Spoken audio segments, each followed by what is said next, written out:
Good morning. My name is Karen C. Morels, and I serve on the board of DuPage Unitarian Universalist Church. I want to welcome everyone this morning to our open and inclusive community. As Unitarian Universalists, we hold that there are many spiritual paths to truth and meaning, and we support one another as we explore these paths. I would like especially to welcome our guests, and welcome again those who have visited us before. Visitors, it is our custom of our congregation to invite you to stand and give your name and where you are from, if you are comfortable doing so. Are there any visitors here this morning who would like to introduce themselves?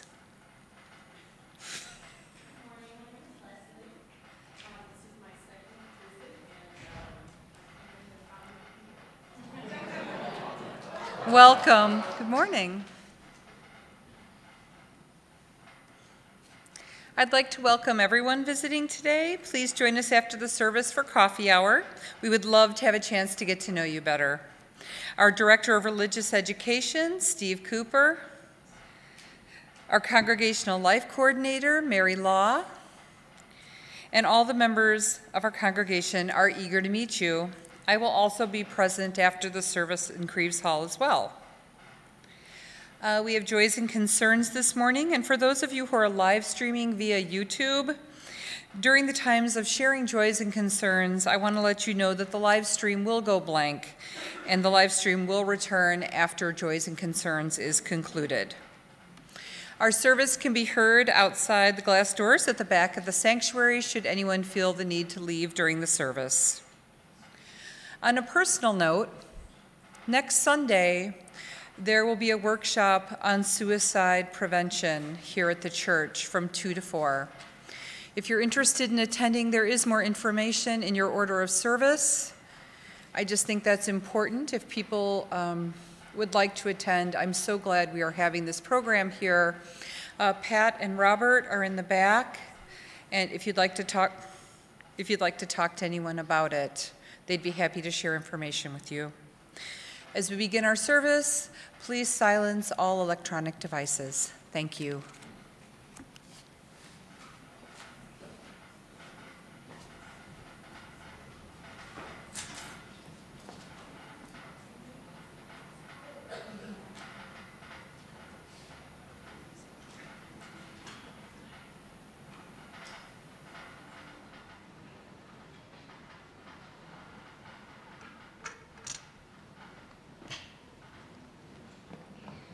We light our chalice this morning for the goal of world community with peace, liberty, and justice for all.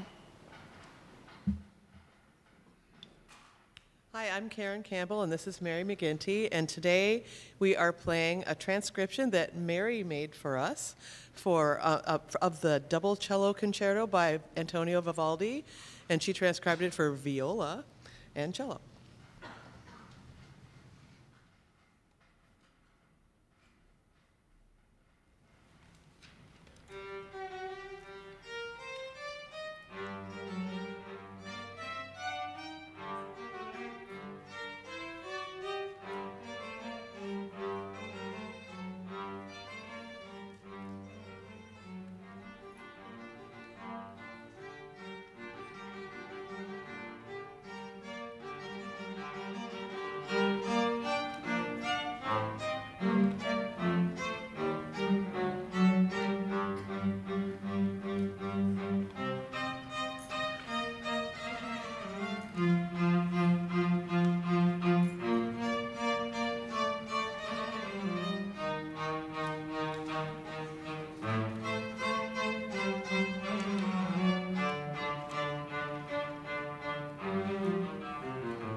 Good morning.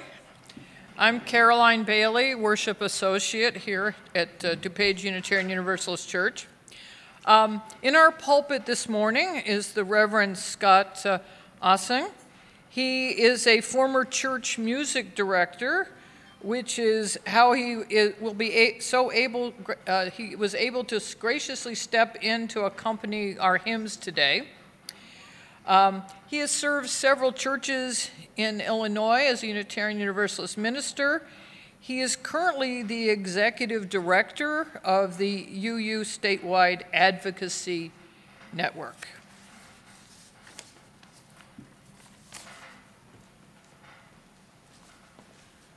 Good morning. It's good to be with you today.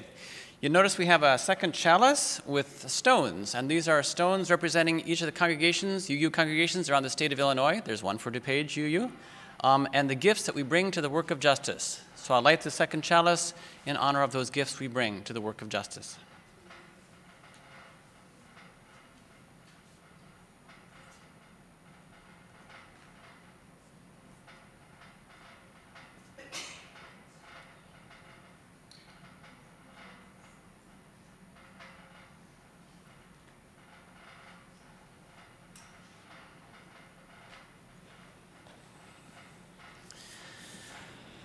I invite you to take a breath before the opening words.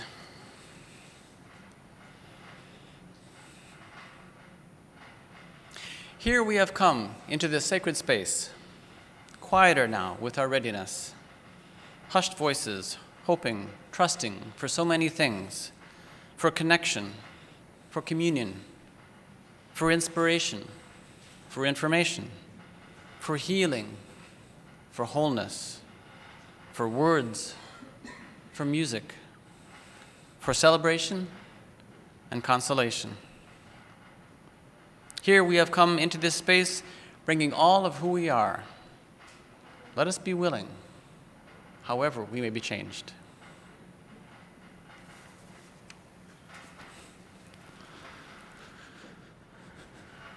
It is time to gather.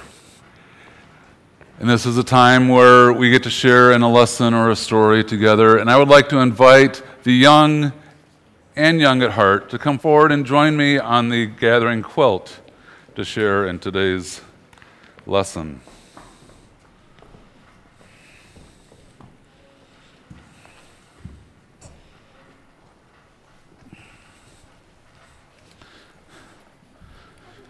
So the theme this month has been what? Trust. And we are talking about what it means to be a people of trust. And today we're going to talk about trusting yourself. So each person has a gift inside of themselves. If this were the box which held the gifts of you, what would be inside? Does the gift make people laugh? Is it a gift of being quiet, of working hard, of understanding others? What gift do you think would be inside of you?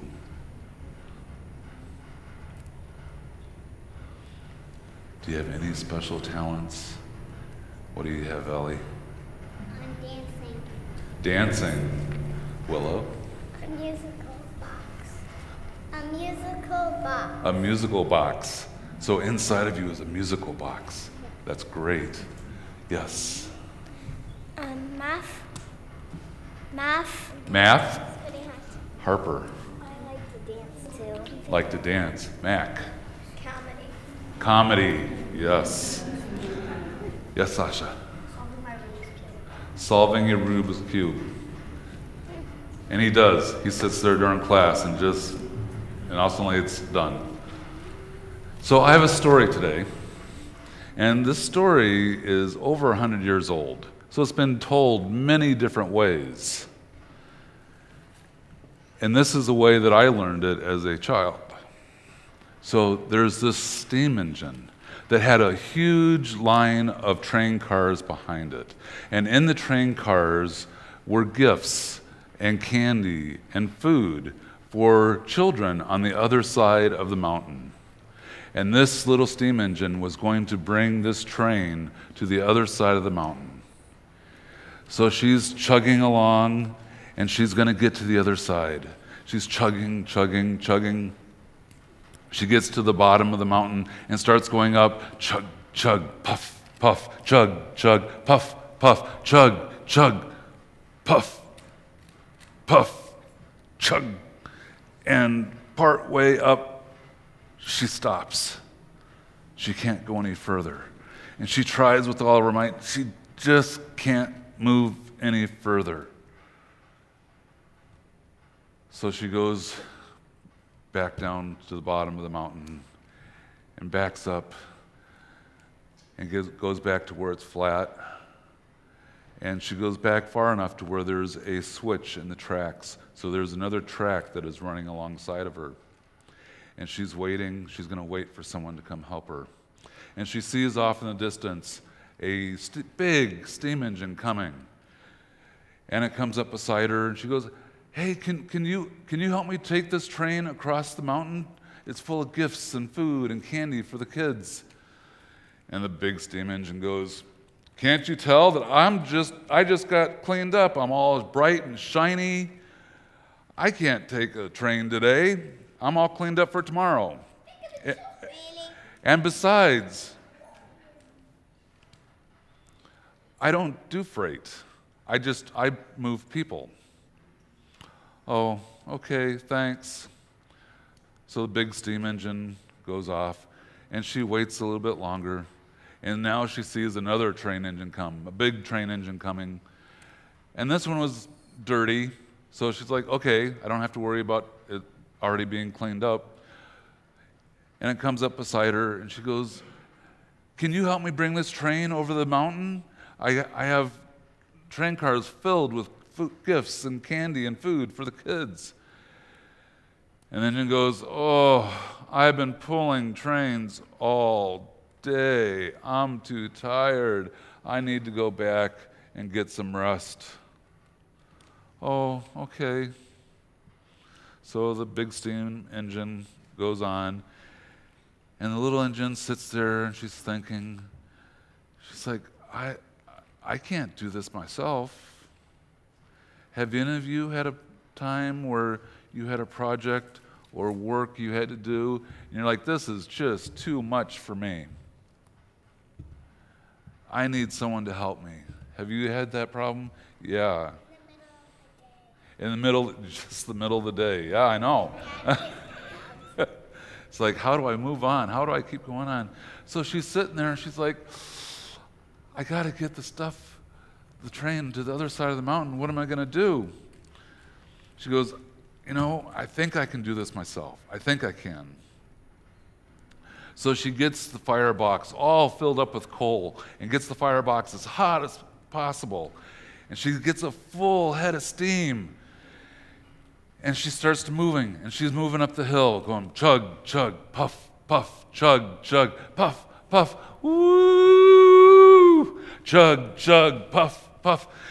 And she's making it up, and she's getting to that point where she stopped before. I think I can, I think I can, I think I can, I think I can, I think I can. She makes it past that part. I think I can, I think I can, I think I can, I think I can. She's getting closer to the top of the mountain. I think I can, I think I can, I think I can, I think I can, I think I can. And she makes it over the top.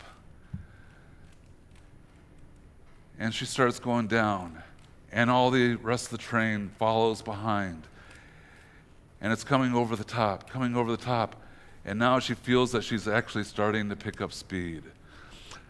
I thought I could, I thought I could, I thought I could, I thought I could, I thought I could, I thought I could, I thought I could. And she made it over the top of the mountain and was able to bring all the gifts and food and candy to the kids on the other side. So the message that we can learn from the little engine that thought she could is that you can, if you think about it and you put an effort towards it. I would like for all of us to stand in body or spirit and join us in singing song number 1018, Come and Go With Me. The kids and I will leave for class after the first verse.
Today, we take time during our worship to attend to those joys, sorrows, and concerns that some of you carry in your hearts.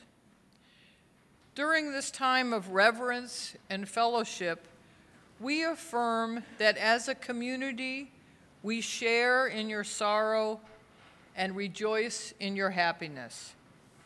When you come forward to share a joy or concern, please say your name so that we may know who you are as you briefly share.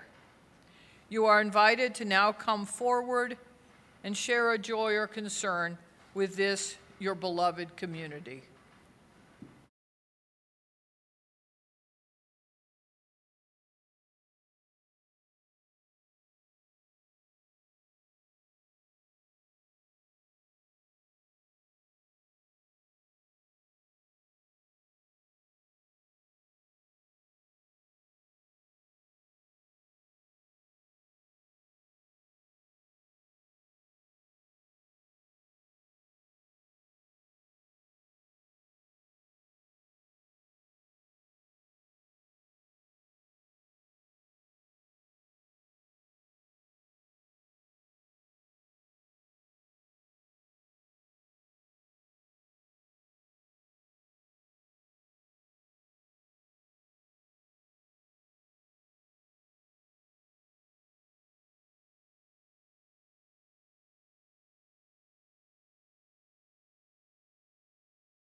and those not expressed, but very much with us.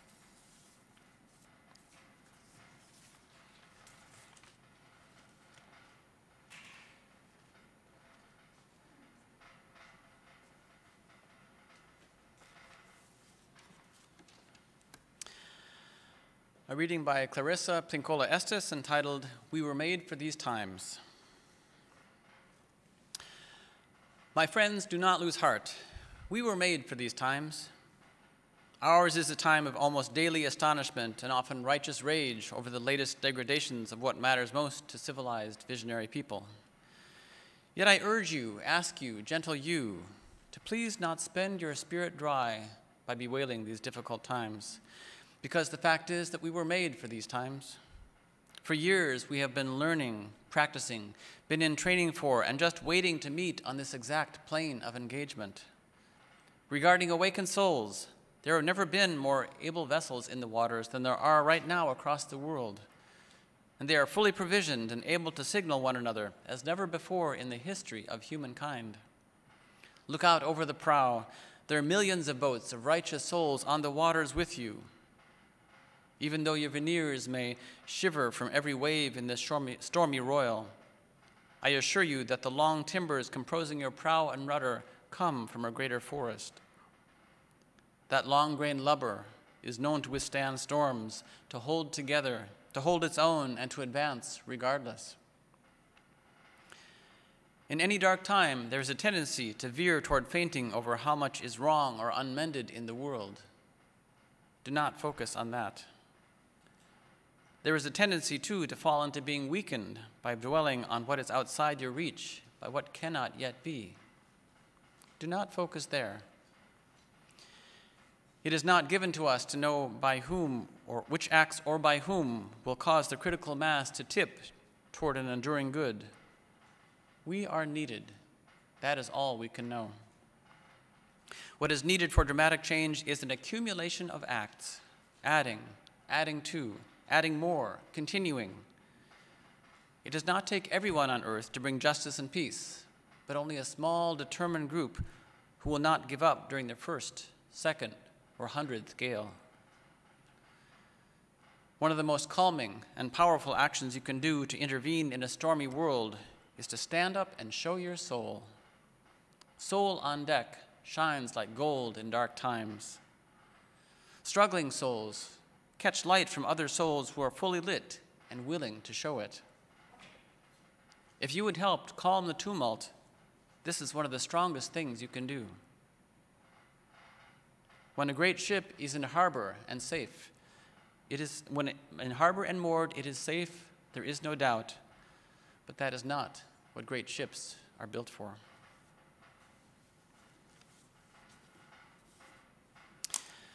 So again, it's great to be with you this morning. I have the lovely job of being able to travel around the state, visiting UUs across our state. And it's always wonderful to see and feel the love that's in every congregation, and to see and feel how it's expressed a little differently in each congregation. So again, thank you for inviting me to be with you today. There's a story I'd like to play with today about 3 brickworkers who are asked to explain what they are doing. They all seem to be doing exactly the same thing, but they each respond differently to the question, what are you doing?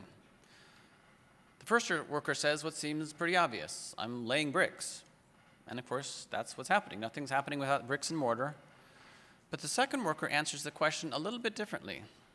The second worker says, well, I'm building a wall. And the third worker is doing exactly the same thing as the other two, but the third worker's answer to the question is, we are building a cathedral. They all look like they're doing the same thing, but they each bring a different perspective to the work, which changes the context of what they're doing and perhaps how they're doing it. In the analogy I'm playing with today, the individual bricks are the individual actions we each take about the things you and I care about, the countless myriad things we do as individuals or as congregations, the random or not so random acts of kindness that make our world a better place. And what's so exciting is that there are so many people and so many congregations taking so many actions these days. As I travel around the state, as I say, I get to hear about UUs who are providing basic necessities for people who are homeless, or recycling and composting and putting up solar panels, or people who are welcoming others who are lesbian, gay, bisexual, or transgender, or people who are reading books about racism and having conversations about the supremacy of whiteness. And as I just heard, this congregation has been recognized as a breakthrough congregation by the UUA for your SMILE internship program for at-risk students. These are all wonderful, amazing things. As Clarissa Estes puts it, regarding awakened souls, there have never been more able vessels in the water than there are right now across the world. Look out, over the prow of your ship, there are millions of boats of righteous souls on the waters with you. And yet, we know there are problems in the world that can't be solved just by individual actions or even by actions of individual congregations. As a famous article puts it, shorter showers aren't going to be enough to stop global warming. Not that I want to discount any of this, but each individual action, each individual brick is important, but to deal with larger systemic issues, we need to organize those bricks into walls. Perhaps an unfortunate image today, but work with me here. When bigger and longer-lasting changes take place, it's often because there are organized and sustained efforts of many people and many organizations working together with a plan. Like the wall that the second worker in my story talks about, such organized efforts encompass and shape our individual actions into larger, more collective efforts. And that is indeed the whole idea behind the organized advocacy campaigns we do with the UU Advocacy Network of Illinois, the statewide justice network that I get to lead. We call it UU and I because it's about you and I working together for a better world. We work to coordinate and integrate social justice efforts within congregations into more cohesive and broad-based and impactful efforts. And then we work to combine our individual congregation efforts with those of other congregations and with other organizations working for justice around the state in strategic advocacy campaigns to bring about bigger changes in terms of policies and systems. And we seek to do this in ways that not reflect so much our political leanings, but our spiritual convictions in terms of our values as UUs and their implications in the political sphere. So one of the things that you can do this is, as I know many of you already do this, is our weekly action opportunities called Actions of the Week. You can sign up for them after the service. They're a simple way to combine our efforts as individual UUs in collective effort, emailing our elected officials about issues important to us in terms of our values. And we have hundreds of UUs across the state who send thousands of messages each year to our elected representatives. We also promote face-to-face meetings with our elected representatives, and we had UUs from 19 congregations do this last year. As a result of these combined efforts with other organizations and congregations, we helped to pass bills providing alternatives to incarceration and removing barriers to employment after incarceration, bills prohibiting Muslim or immigrant registries and protecting undocumented victims of domestic violence or sexual assault. We helped to promote state ratification of the Equal Rights Amendment, and most recently, a bill combating illegal gun trafficking in Illinois. All these are efforts promoting the worth and dignity of each person and our common interdependence. We also piloted our first Voting Our Values campaign, affirming and promoting our fifth UU value about the democratic process, in which we encourage congregations to help their members to register and vote and encourage their neighbors to register and vote, our values. Of the 9 UU congregations around the state that participated, 3 were here in the 6th Congressional District, which, as you know, elected a representative, far more representative of our values than his predecessor. And of course, we didn't do that by ourselves, but we played our part. In the past, UU and I has helped to pass numerous other reforms to reverse the tide of mass incarceration and build trust between immigrant communities and law enforcement. We played a small part in helping resolve the state budget crisis, which gripped our state a couple of years ago, and in passing marriage equality in Illinois in 2013, when UU and I was launched with the help of this congregation and 22 other congregations around the state when we met in Springfield.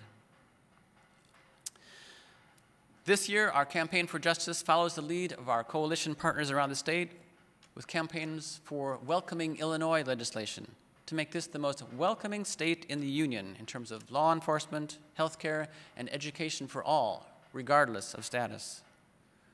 campaigns for criminal justice reform and restorative justice, ensuring voting access for prisoners and eliminating medical fees for prisoners, and longer-term efforts to end cash bail and end solitary confinement once and for all.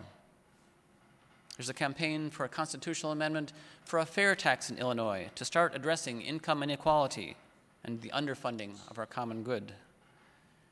And there's a large campaign for a Clean Energy Jobs Act, a bold package of legislation along the lines of the Green New Deal, aimed at actually getting us to 100% renewable energy here in Illinois within the next couple of decades, with a carbon-free power sector, taking 1 million fossil fuel vehicles off the road, and providing economic development, training, and job opportunities for disadvantaged communities and those most impacted by the transition to the green economy we need to get to.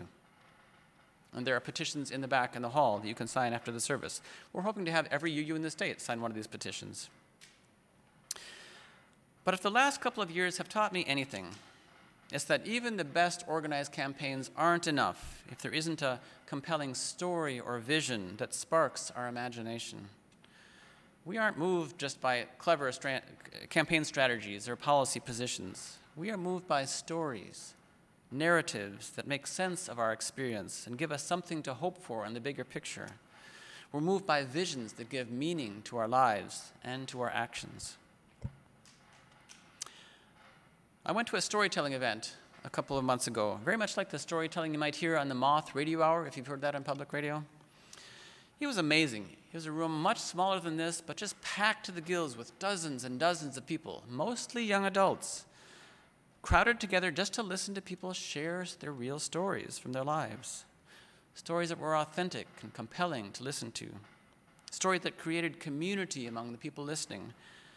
Stories in which people made meaning and found healing and created space for themselves and for those of us listening to be and to see and to live life in new ways. Some of the stories were about falling in love and falling forward. Others were about childhood dreams falling apart and coming back together. Other stories were about making peace with the world by making peace with your parents. And I couldn't help thinking, this is what we could be doing in our congregations, and maybe we do it more than I realize. Simply allowing each other the opportunity to tell our stories, to process our lived experiences in healing and visionary ways, and inviting others to come and hear those stories and perhaps share their own as well. So often they're not just stories about what happened in the past. They're stories about how it could be now and how it could be in the future. They're stories that help to create a new world that they envision. My wife is a high school English teacher. And back in the fall, she told me about a story that she created in her high school classroom, which was debating the Senate confirmation hearing of Brett Kavanaugh and the courageous testimony of Dr. Christine Blasey Ford. Some of the students were fascinated. They were just amazed to be living through history as was playing out in front of them on television. Others were anguished to hear Dr. Ford's story and to see for themselves how women have been and are mistreated and their story is not believed. But then one of the male students got up and started to talk about women in ways that were dismissive and demeaning. And my wife stopped him and said, "You may not speak anymore until you can start to see Dr. Ford as your sister." And she said you could just see it in his face. It's like this was a whole new world for him. He had never thought of it that way. This was no longer an abstract argument about men and women. This was about real people, a real human interaction both in the Senate floor and in that classroom. It was about real human beings who are ultimately connected to each other as brother and sister, as part of the same human family. My wife offered a vision, a narrative, a story, if you will, for seeing what was happening on television, a narrative that changed what was happening in that classroom and potentially changed how that student will think about and talk about women for a long time to come. That's what stories can do. They can change how we see what's right in front of us, and they can offer us visions of how life can be and is in ways that can change us and potentially change the world. We UUs have a vision, a narrative, a story, if you will, that embraces all of us, It's a narrative that compels us to embrace all of who we are, no matter who we are or what we look like, where we come from or how much money we have, what we believe or who we love. That is the gift we as UUs have to share with our neighbors and with our world, if only we were trust ourselves and our vision enough to share it. Tony Cade Bambara said that the role of art is to make the revolution irresistible. I would argue that the same is true of religion and of Unitarian Universalism in particular. We need to make the revolution irresistible. We certainly need to keep laying bricks and doing all the good things we are doing to make the world a better place. And we need to keep organizing those bricks, our individual efforts, into those good metaphorical walls and organizing people into communities. So we're not just isolated individuals doing individual things, but connected communities working together for greater change. But ultimately, I believe our vocation as a religious community is to share our vision, our story of a world where everyone belongs and everyone counts, and to draw other people into that vision in ways that are compelling, even irresistible. In a society in which some people's lives are clearly valued more than others, we proclaim the infinite worth and dignity of each person. In a society in which people are seen as fundamentally different and separate from each other, we proclaim the vision that we are all in this together, connected to each other in an interdependent web, inextricably linked, as Dr. King put it, in an inescapable network of mutuality, tied together in a single garment of destiny. In a society in which women and the environment are both seen as objects to be used and exploited by those with power, we proclaim the narrative that we are part of each other and we need each other. And in a society in which violence is seen as the ultimate solution, we proclaim the vision of world community with peace, liberty, and justice for all, a world that truly works for everyone. These are the visions and the narratives that underlie our work for justice, beloved community, a healthy planet. Our social action is not just about transactional partisan politics, but about our deeply held values and commitments and the visions and the narratives which express and amplify those values and commitments. And it all really comes down to that. Which visions and which narratives will we collectively and individually choose as we move forward in this country? One of my favorite scenes on television is from a show called The Newsroom, in which fictional television anchor Will McAvoy is asked why he thinks America is the greatest country in the world, one of those long-cherished narratives we like to tell ourselves in this country. Now, McAvoy is actually quite a patriotic guy. He strongly believes in the ideals and the values on which this country was founded. But he's also painfully aware of all the ways in which we have fallen short of those ideals and not lived up to our promise. So at first he hems and haws a bit and jokes that the New York Jets are what make America great. Then he points to the Constitution and the Declaration of Independence. But when pressed for a real answer, he launches into an impassioned narrative that reframes the whole congregation, listing all the reasons why America really isn't the greatest country in the world, from low literacy to high infant mortality, ending with the three things that the U.S. actually does lead the world in: the percentage of our population in prison, the amount we spend on the military, and the number of people who believe in angels. His answer is prompted by his producer in the back of the room, who has written on a legal pad in big block letters for everyone to see, for McAvoy to see, in response to the question, why is America the greatest country in the world? It's not. But then she adds, but it can be. Putting aside the question of whether anybody actually needs to be number one, it's a brilliant illustration of the fact that we have a choice about what kind of nation we want to be, but we have to start by being honest about who we are and who we are not. It never ceases to amaze me how the country with the most powerful military in history feels forever insecure, both about the strength of our military and our own safety. How the richest country in the history of the planet never has enough to provide for the basic needs of our citizens. and how a country built on stolen land and stolen labor constantly complains about how we are being taken advantage of by people from other countries. Our national narrative, our national story is a far cry from that of civil rights prophet Vincent Harding, who once said, "The only real duty the richest society in the world has is to become a servant to the poor societies, including those who are poor among us." But we don't have to keep heading in the direction we've been going. America isn't destined to be a country forever mired in entitlement, racism, xenophobia, exploitation. On the other hand, it's far from certain that things will turn out, that love will win in the end. To me, it's not a matter of believing that things will get better, or despairing that they won't. It's simply a matter of trusting ourselves and making a choice to both live by and to share the values we claim in our UU principles and the vision we hold up, a beloved community.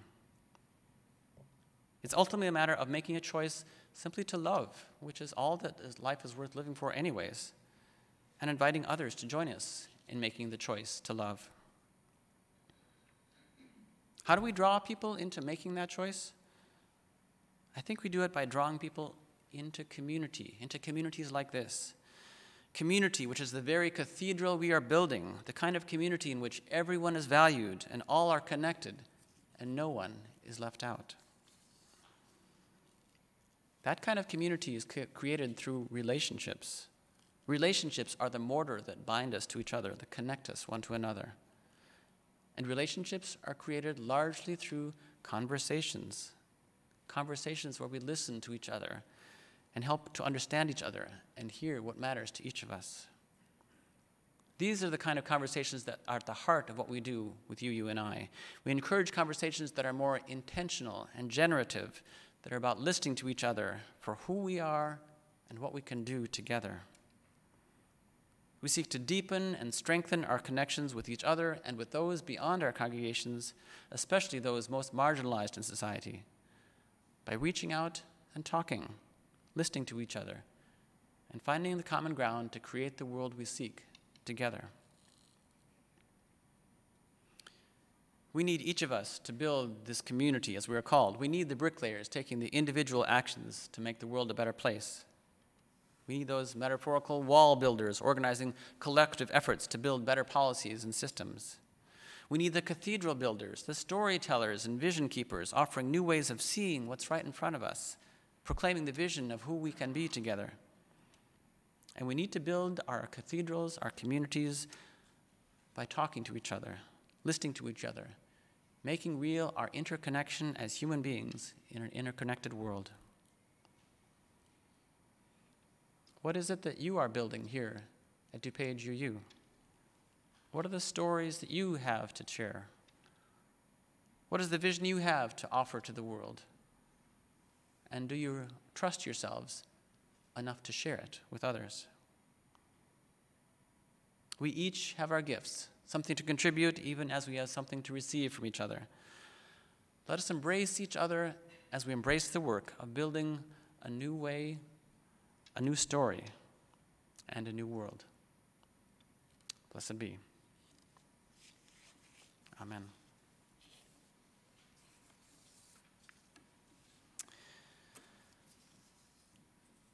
I'm very grateful to this congregation for taking a special collection for you and I today. Just to say a little bit more about our organization, the actions that we do at the legislative level are kind of the tip of the iceberg. The base of the work we do is with congregations, and so I worked with you a few years ago on helping you to develop a listing campaign through which you developed your focus on racial and restorative justice. I've been looking forward to coming back ever since. I do that with congregations around the state, and currently we have something called the Social Justice Leadership Corps, building teams of leaders in each congregation to do social justice work in a more spiritually grounded and effective way. And I invite people to consider that who might want to be a part of a Social Justice Leadership Corps here team from this congregation. So we work with congregations, and then we work to connect congregations with each other. We had gatherings in northern and central and southern Illinois last year. We've had an environmental gathering, and we've had a gathering in Rockford already this year. We're having a gathering in Alton right before Regional Assembly. And we work to connect our UU congregations and our statewide work with other organizations doing the work of justice. So we're in partnership with others doing the same work. And then, of course, we work to build on that and mobilize ourselves for the collective action that we can take together as UUs in partnership with others around the state. So, again, I thank you very much for your offering today.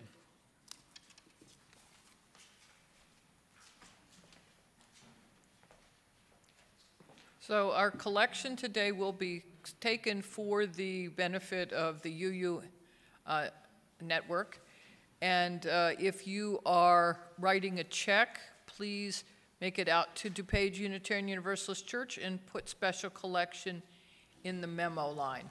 Our offering will now be given and received.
Please rise in body or spirit and join us in singing our closing hymn. It is to the tune of Hymn to Joy by Beethoven, which if you have the gray hymnal, it is number 29, the tune, but the words will be projected over on this side.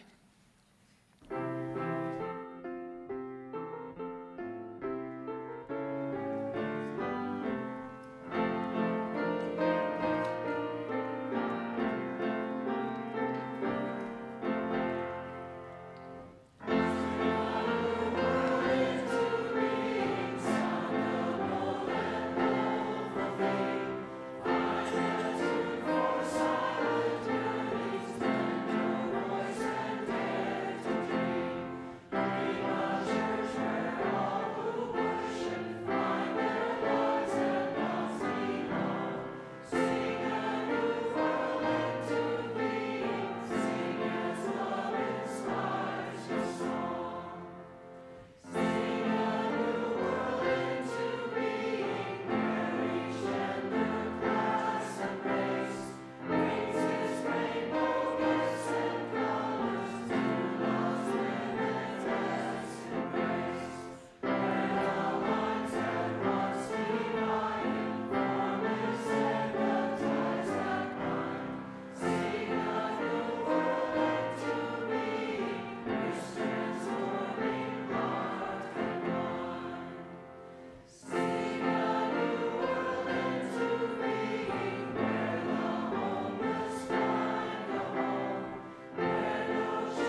Our benediction is Turning to One Another by Margaret Wheatley.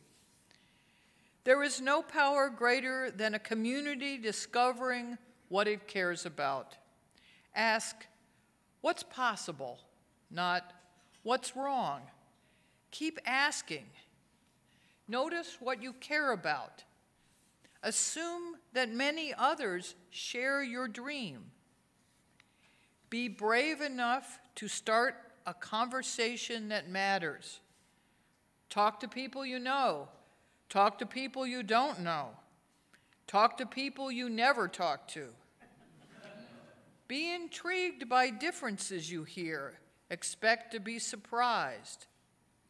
Treasure curiosity more than certainty. Invite in everybody who cares to work on what's possible. Acknowledge that everyone is an expert about something. Know that creative solutions come from new connections. Remember, you don't fear people whose story you know. Real listening always brings people closer together. Trust that meaningful conversations can change your world. Rely on human goodness. Stay together. And now I invite you to turn around and greet some people that you may not know, and as we move toward Creeves Hall for coffee and conversation. Blessed be.